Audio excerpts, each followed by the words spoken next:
Rabbi shrah li sadri wa yassir li amri wahlul 'uqdatam min lisani yafqahu qawli. Allahumma 'allimna ma yanfa'una wanfa'na bima 'allamtana wa zidna ilman alladhi yanfa'una. Assalamu alaikum warahmatullahi wabarakatuh.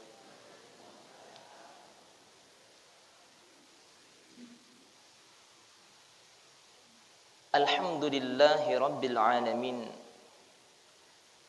Wassalatuhu wassalamuhu ala rasulihil amin afdalas salati wa azkat taslim. Wa ala alihi wa ashabihi wa man sar ala nahjihi ila yaumiddin amma ba'du.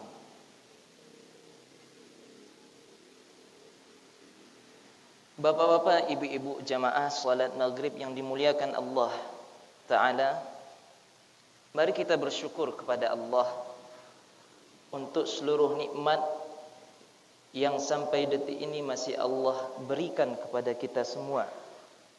Terkhusus nikmat iman dan kehidupan yang sampai detik ini kita masih rasakan.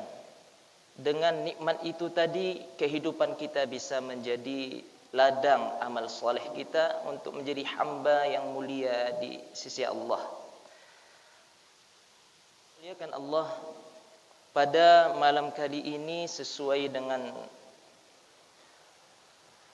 tema kajian kita terkait fikih udhiyah. Karena malam hari ini kita sudah memasuki 12 Dzulqa'dah. Tadi siang kita berada di 11 Dzulqa'dah. Kira-kira hitungan 1 bulan lagi kita sudah masuk Idul Adha. Tentu kaitannya sangat banyak persoalan fikih terkait Idul Adha. Tidak saja salatnya tetapi juga ada udhiyah di sana. Oleh sebab itu Bapak Ibu yang dimuliakan Allah Subhanahu wa taala, kajian kita pada malam kali ini akan mengupas tuntas fikih kurban. Rencananya kita kupas tuntas. Tapi kalau mencelek waktu, tidak tuntas kajian awal. Aku tidak tuntas apa-apa ibu-ibu yang dimuliakan Allah Ta'ala. Kajian fikih udhiyah, dek namanya tu fikih. Fikih itu kan kalau secara bahasa adalah pemahaman. Itu kalau secara bahasa.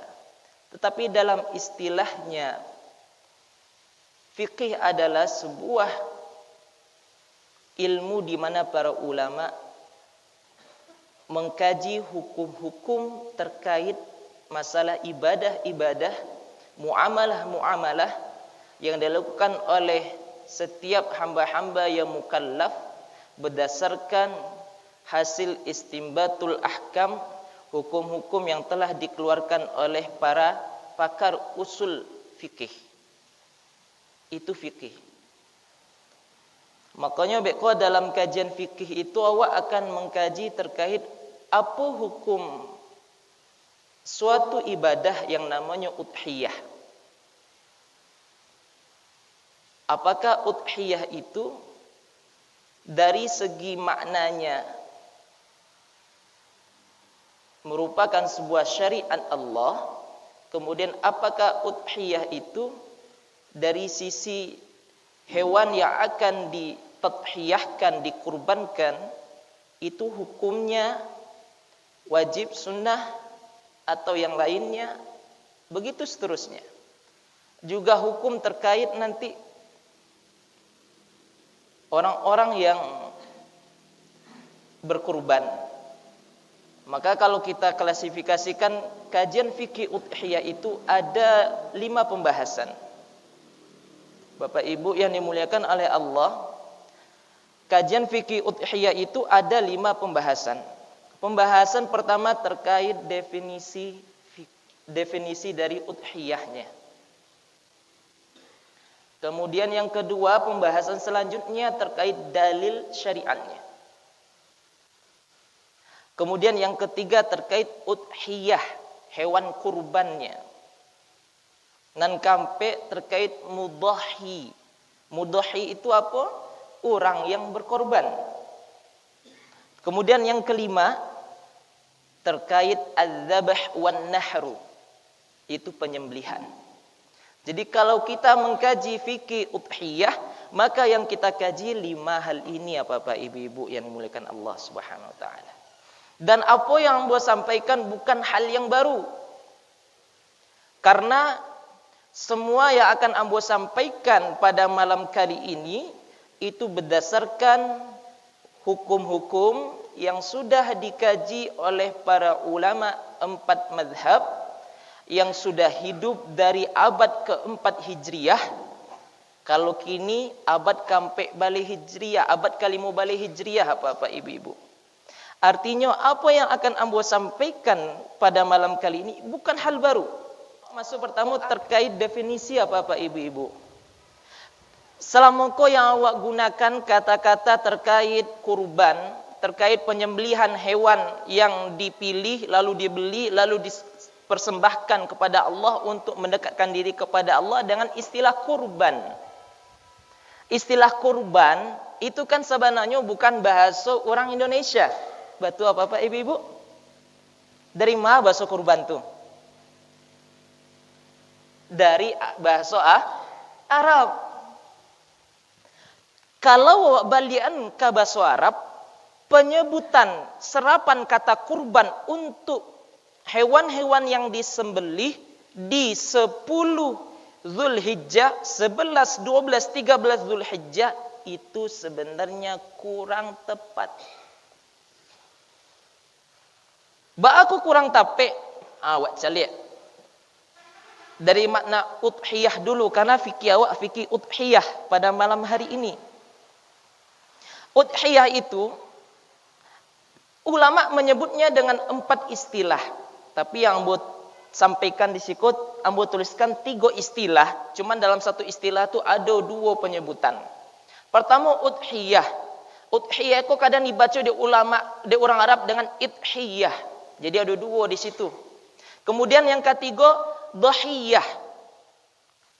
Nan kampe adha. Itu jamaknya adha. Itulah yang disebut dengan Idul Adha. Artinya apa Bapak Ibu-ibu?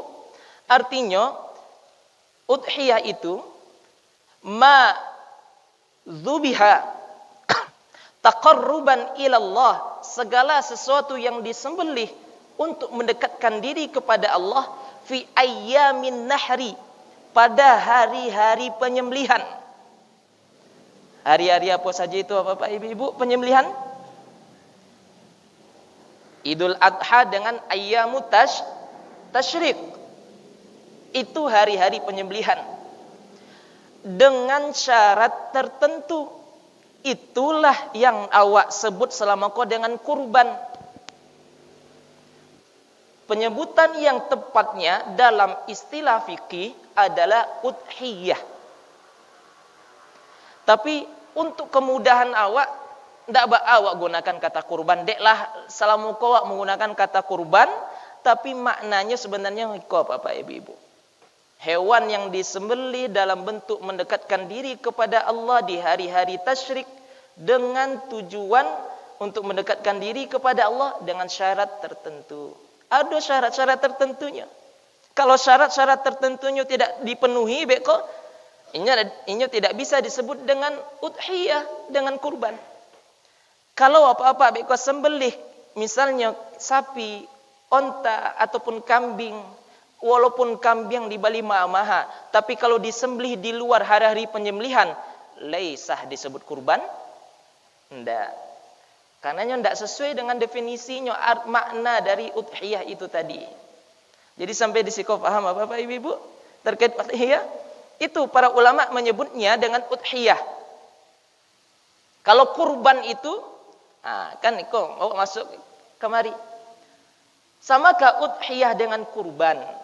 Dek selama kau menyebutnya dengan istilah kurban. Kurban kau sebenarnya berasal dari kata qaruba ya qarabu, kurban, kurbanan. Itu aslinya. Mendekatkan diri.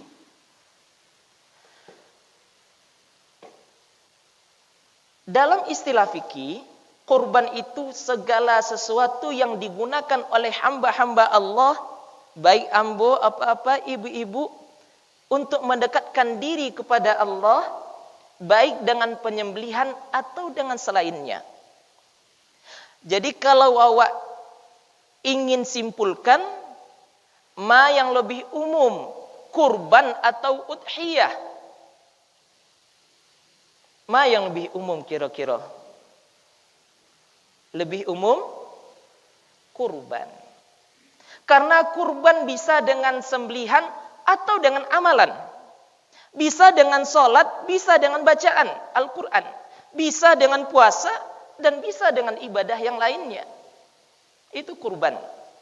Makanya para ulama menyebutnya dalam Mausu'ah Al-Fiqhiyah Al-Kuwaitiyah, sebuah ensiklopedia fikih yang ditulis oleh ulama-ulama Kuwait, yang dipimpin oleh Syekh Profesor Dr. Hasan Hitu, yang berjumlah 45 jilid ensiklopedia fikih itu tadi apa-apa ibu-ibu mencakup semua hukum fikih.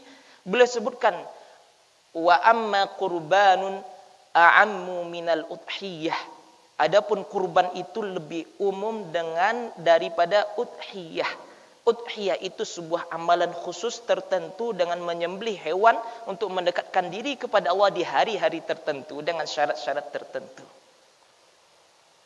Jadi kalau awak ingin menyebutnya dengan istilah yang sesuai syariat, sesuai fikih, awak sebut dengan istilah udhiyah.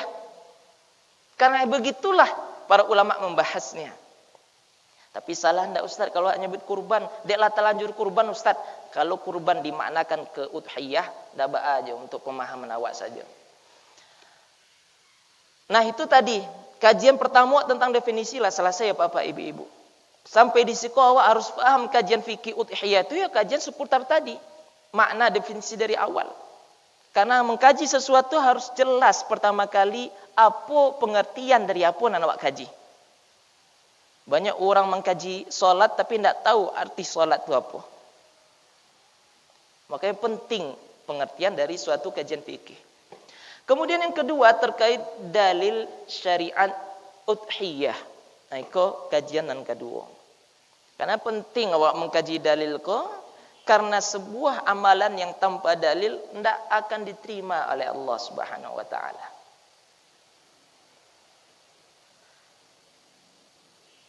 Harus berdalil. Harus berdasar. Oleh sebab itu awak jangan sampai awak salah moko bertahun-tahun melakukan udhiyah, melakukan kurban, tapi awak tidak tahu dasar-dasar kurban perintahnya itu tadi. Tapi awak tidak tahu bagaimana syarat-syarat terkait dalil-dalil kurban itu tadi. Yang penting yang pertama awak kaji tentang syariat. Syariat kurban ini diperintahkan Allah di dalam Al-Quran, lahaco awak danga bahkan lah awak hafal dalam surah Al-Kautsar ayat 2. Apa bunyinya Pak? Inna a'tainakal kautsar fasalli li rabbika wanhar. Di mana dalil kurbannya tu Ustaz? Di kalimat merah nanambo lagi tanda warna merah itu. Wanhar. Wanhar itu dalam bahasa Arab disebut dengan penyembelihan, tapi penyembelihan untuk unta. Ambil ada kajian fikih penyembelihan, awak akan sebutkan ada 2 teknik penyembelihan tu Bapak Ibu-ibu. Nah, di situ Al-Quran menggunakan kata wanhar. Para ulama menyebutkan inilah perintah dari syariat kurban. Awak buka tafsir Ibnu Katsir, tafsir Al-Quranil Azim, buka tafsir At-Tabari, buka tafsir Al-Qurtubi. Para ulama menjelaskan wanhar di situ adalah perintah untuk udhiyah. Karena solat di situ pada hakikatnya adalah solat Idul Adha. Fasalli li rabbika wanhar, kata Allah. Lakukanlah solat Idul Adha. Setelah selesai melakukan salat Idul Adha, maka sembelihlah hewan sembelihanmu, hewan kurbanmu. Itulah wanhar di situ Bapak Ibu.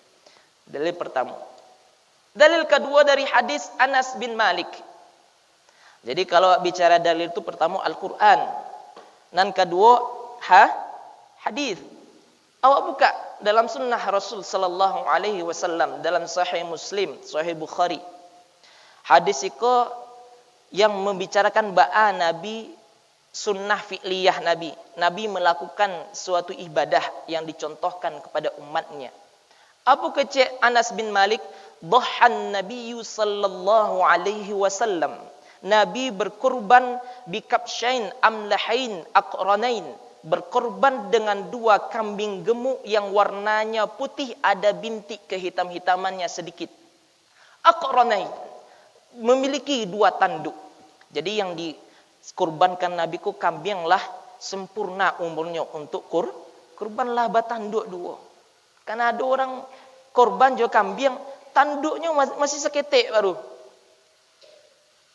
Kalau dilihat, kalau tanduk masih ketek, biasanya belum cukup umur tuleh. Biasanya belum cukup umur untuk dikurbankan.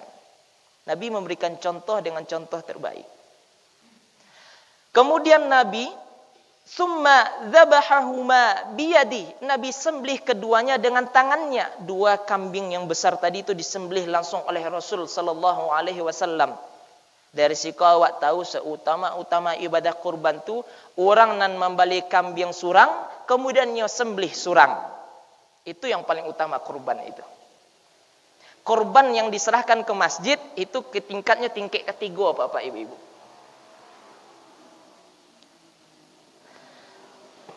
Tapi jangan sesudah heko ndak ada orang korban ke masjid.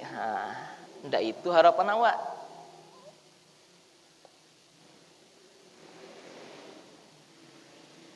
Kemudian itu banyak lafadznya dari Rasul sallallahu alaihi wasallam. Itu lafadz umumnya sama wa kabbir. Itu lafadz umumnya yang akan melegalkan semua ucapan yang dibaca asalkan itu bismillah. Kemudian Nabi meletakkan summa wada'a qadamahu ala safahiha.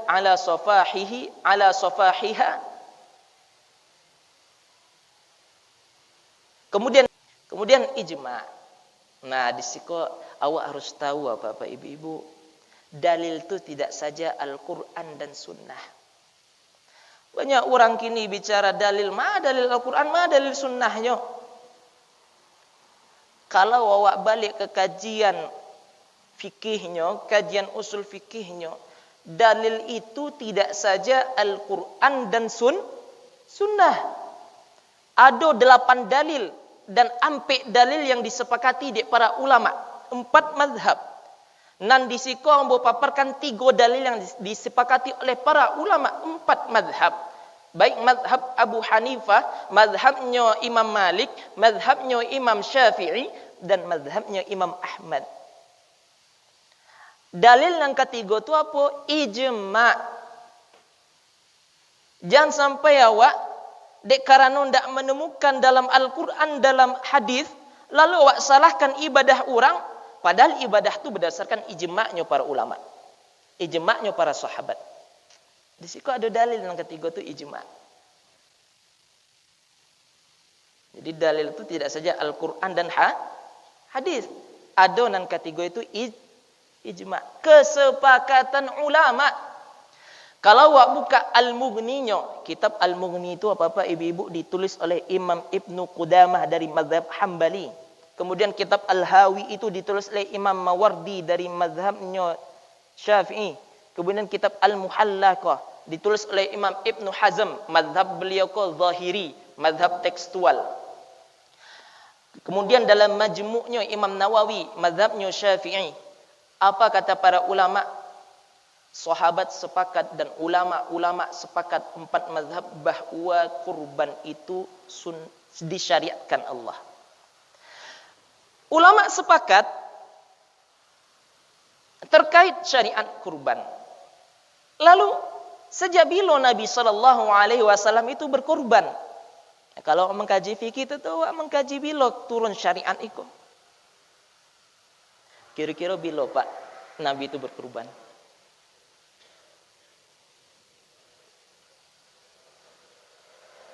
Nanti besok di akhirat ditanya oleh Allah, Selama kau mencontoh Nabi berkurban tapi tidak tahu Nabi itu berkurban bila pertama kali. Imam Nawawi menyebutkan dalam Al-Majmu'-nya, Nabi SAW itu kurban pertama kali itu di 2 Hijriyah. Itulah pertama kali syariat kurban. Berbarengan dengan syariat perintah salat Idul Fitri dengan Idul Adha. Dan perintah syariat zakat mal. Sesudah kamu yakin ibu-ibu apa-apa selesai selepas kajian fikih udhiyah jadi ahli fikih seduanya. Apa yang dan dikaji Ustaz tadi? Banyak. Saja sabuin ditanya di anak, ditanya di istri di rumah. Mak, apa? Lupa. Ni dak ada cik pun ambil catatan dah. Kau lupa, apa yakin lupa ya kau bapak ibu-ibu? Apa yakin? Karena sekelas Imam Syafi'i itu membuat catatan. Sekelas Imam Syafi'i itu membuat catatan kalau kajian. Imam Syafi'i itu kalau kecil Imam Malik apa-apa ibu-ibu. Kalau Imam Malik mengajar, Imam Syafi'i itu pasti apa yang dicalik dari buku Imam Malik itu mesti langsung hafal oleh Imam Syafi'i. Tanpa kurang sedikit pun titik dan koma. Tapi Imam Syafi'i itu bawa catatan. Bawa catatan. Tapi yang husnuzan apa-apa ibu-ibu. Apa-apa ibu-ibu nan hadir di siko itu kelasnya di atas Imam Syafi'i. Amin, amin ya Rabbal Alamin. Semoga diijabahi Allah. Nah, kini awak masuk ke hukum. Karena awak bicara dalil dan syariat udhiyah, maka awak bicara hukum udhiyah. Sebenarnya hukum kurban kok. Ambo gunakan kurban di apa-apa lebih faham dengan dan lebih dakik dengan kata-kata itu. Udhiyah kok baru mungkin tadangan dek salamokon membuka kitab-kitab fikih para ulama mungkin. Hukum udhiyah. Hukumnya tu wajib atau sunnah? Karena ada orang yang menyebut wajib udhiyah kok Ustaz. Ada yang menyebut sunnah Ustaz. Pokoknya jajale awak buka kini ndak ada dusta di antara awak. Awak buka kini jajale, awak kembangkan. Ada 3 pendapat ulama apa-apa ibu-ibu. Ada 3 pendapat ulama. Pertama, udhiyah berkurban itu wajib ala musir. Wajib bagi orang yang mampu. Kalau wajib bagi orang yang mampu, berdosa kalau ndak berkurban berdosa atau tidak? Dosa. Karena hukumnya wajib. Nah, menariknya pendapat udhiyah ini wajib itu pendapatnya Imam Abu Hanifah dan sebagian pendapatnya mazhab Maliki. Kok wajib? Mereka mewajibkan Ustaz karena mereka berdasarkan surah Al-Kautsar ayat 2, fasalli li rabbika wanhar. Di situ ada fi'lul amri, kata kerja perintah wanhar. Kalau kata kerja yang sifatnya perintah, maka konsekuensinya adalah wajib. Itu dalilnya Imam Abu Hanifah dengan kawan-kawannya, termasuk Al-Auza'i, Al-Laits, Imam Laits. Itu berpendapat udhiyah itu wajib. Jangan cameh apa-apa ibu-ibu nan punya piti kini dalam tabungan tapi hendak berkurban dek karena hukum kurban kewajib sehingga merasa berdosa. Awak cari pendapat kedua. Pendapat kedua ini adalah pendapatnya mayoritas ulama dari mazhab Syafi'i, mazhab Maliki, mazhab Hambali, Imam Ahmad bin Hanbal. Kemudian mazhabnya Ar-Rabi'. Mazhabnya pendapat bentuk Abu Bakar dan Umar, tapi rata-rata orang enggan berkorban karena takut uangnya habis. Beda dengan alasannya Abu Bakar dan Umar. Abu Bakar dan Umar itu ternyata punya alasan apa-apa ibu. Alasannya kolah yang membuat para ulama berpendapat hukum kurban itu sunnah muakkadah. Kecil Abu Bakar dan Umar. Ambo khawatir orang-orang yang datang setelah ambo menyangka kurban ko wajib. Kecilnya inilah ada'u. al-udhiyah. Ambo pernah meninggalkan udhiyah. Wa inni fi sa'atin. Dan ambo dalam kondisi lapang padahal. Bayangkan apa ibu-ibu, ternyata sahabat dalam kondisi lapang pernah tidak berkorban. Tapi alasannya bukan dek takut biti habis. Tapi alasan para sahabat itu agar orang jangan sampai menyangkut kurban kau wajib. Makanya ambo ambil pendapat mayoritas ulama 4 mazhab tadi. 3 mazhab dari 1 mazhab yang mungkin berpendapat wajib bahwa kurban itu sunnah muakkadah. Iko hukum kurbanan kedua. Kemudian yang ketiga, ulama sepakat, ittafaqal fuqaha'u ala anna man nadhara lil udhiyah lillah, siapa yang bernazar untuk berkurban, nazar itu sudah dia sampaikan, ambo tonko bernazar ingin kurban. Nama itu lafadznya. Dengan seekor kambing, diperjelas lafadz nazarnya.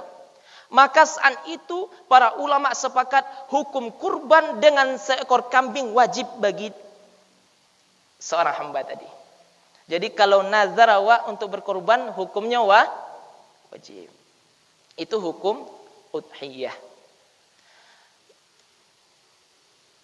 Iko masuk keutamaannya Bapak Ibu. Nampak Pak Ibu keutamaannya? Ketek tulisannya Bu ya. Apalagi ibu-ibu anak laumu sampai puluh tahun kateh. Jauh di belakang tulisannya ketek. Tapi tidak ambo jelaskan, ambo sampaikan. Walaupun hukumnya sunnah muakkadah, apa-apa ibu-ibu yang dimuliakan Allah Subhanahu wa taala, di dalamnya itu ada keutamaan yang besar. Ada keutamaan yang luar biasa. Keutamaan itu tidak didapat dari seorang hamba yang beribadah, hamba yang bersyukur oleh Allah.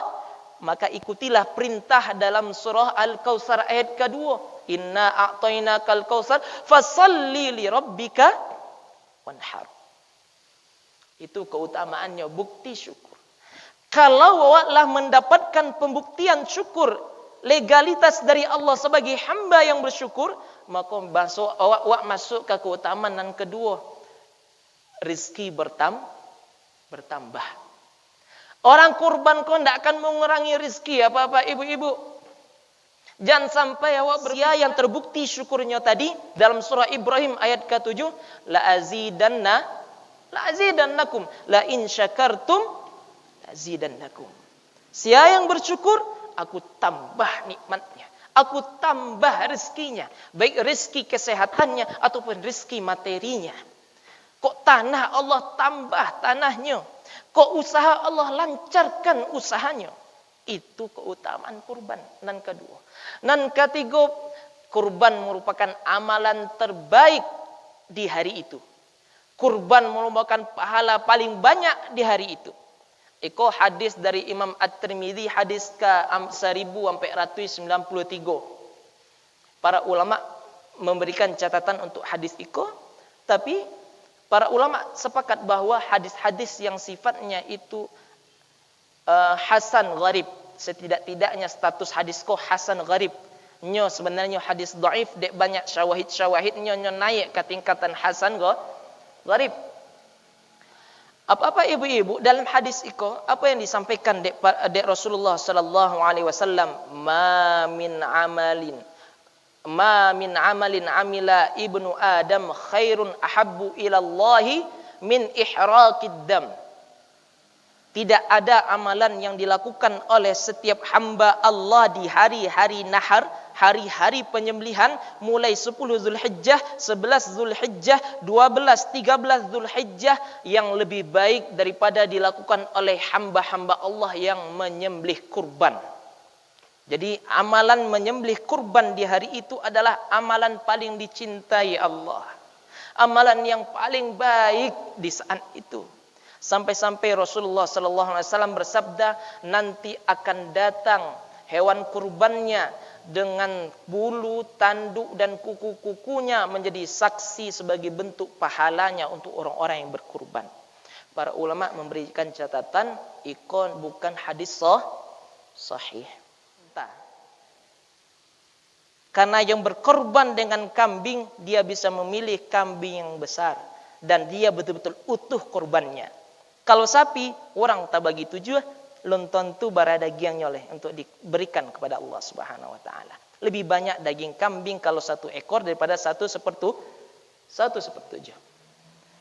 Itu kalau bicara keutamaan. Boleh kami untuk memilih sapi Ustaz? Boleh. Jangan lo gara-gara iko dah adu korban sapi di Masjid Raya Tanjung Bonai. Dia utama korban jasa 1 ekor kambing kece Ustaz Rashid Ridho. Sudah itu panitia pun yang follow. Ustaz jangan kaji-kaji fikir Ustaz udhiyah kok. Dah ada jamaah yang sesudah itu sudah kajian Ustaz tu berkorban untuk minta masuk kepada bagian 7 dari sapi. Dek karena berkorban dengan 1 ekor kambing lebih utama daripada 1/7 sapi. Boleh berkorban dengan 1/7 sapi ya Bapak Ibu. Cuman keutamaannya berbeda dengan 1 ekor kambing. Tapi orang awak kan biasanya cari lama. Daripada cari keutamaan biasanya cari lama.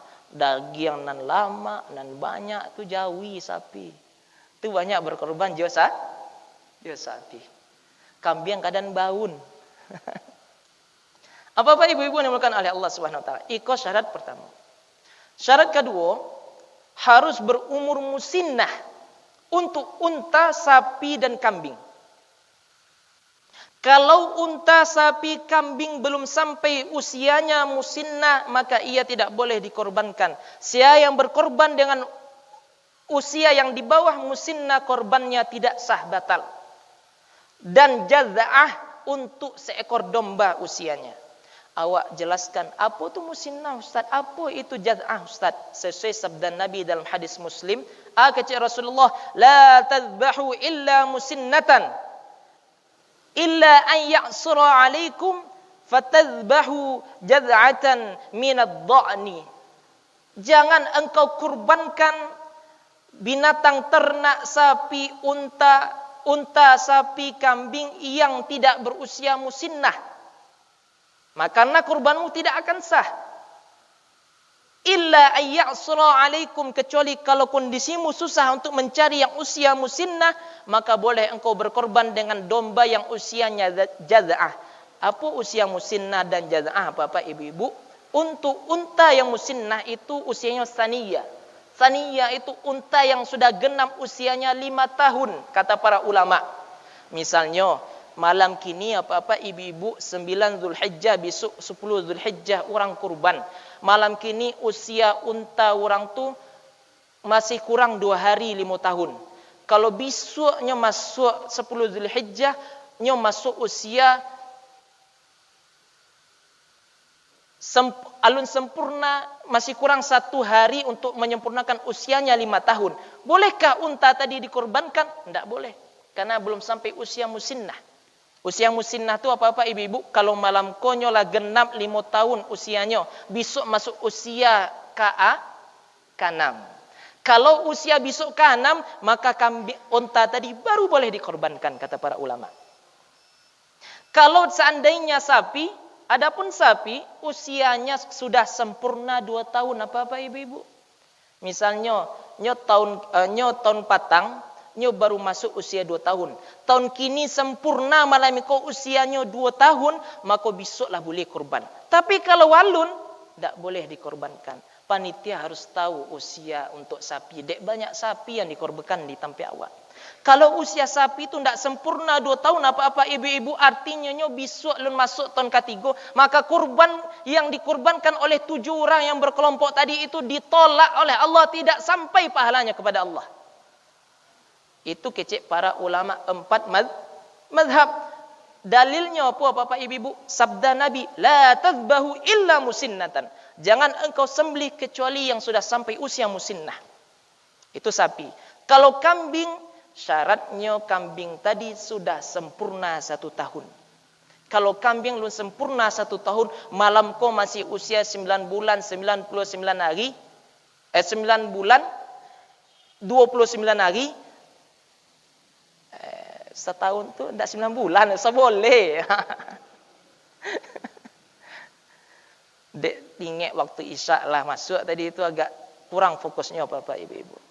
Ambo fikirkan awak lanjutkan atau kan salat isyak iko. Kok kajian non selesai, makanya ndak tuntas harus berlanjutkan besok. Kalau ada pertanyaan, ambo ayo Bapak Ibu, kok sudah isyak kan awak buka orang lah bila apa? Ambo yakin apa-apa lah lapar ya Pak Ya.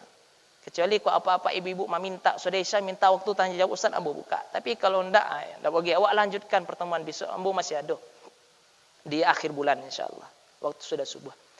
Kalau kambing itu sempurna 1 tahun, kemudian dha'nun ikut usia jaza'ah. Jaza'ah itu apa-apa ibu-ibu lah sempurna 6 bulan. Kok domba boleh dikorbankan kalau seandainya sudah sempurna 6 bulan yang masuk bulan ke-7? Ikut syarat yang kedua.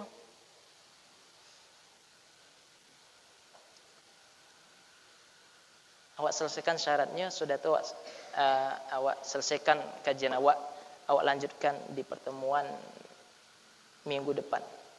Yang ketiga harus selamat dari 4 cacat. Jangan sampai ada 4 cacat. Kalau ada 4 cacat kok ndak sah kurban apa-apa ibu-ibu. Dari mata Ustaz ndak sah? Dari Rasul sallallahu alaihi wasallam. Dari mau Ustaz tahu Rasul model itu? Dari imam 4 mazhab yang menjelaskan hadis Nabi sallallahu alaihi wasallam. Ambo ndak berani memahami hadis Nabi kecuali dengan pemahamannya para ulama 4 mazhab. Apa kecek Rasul sallallahu alaihi wasallam? Arba'atun la yujzina fil adahi. Ada 4 cacat yang mana hewan kurban tu tidak akan dibalas oleh Allah, tidak akan diterima oleh Allah, ndak akan ada pahalanya.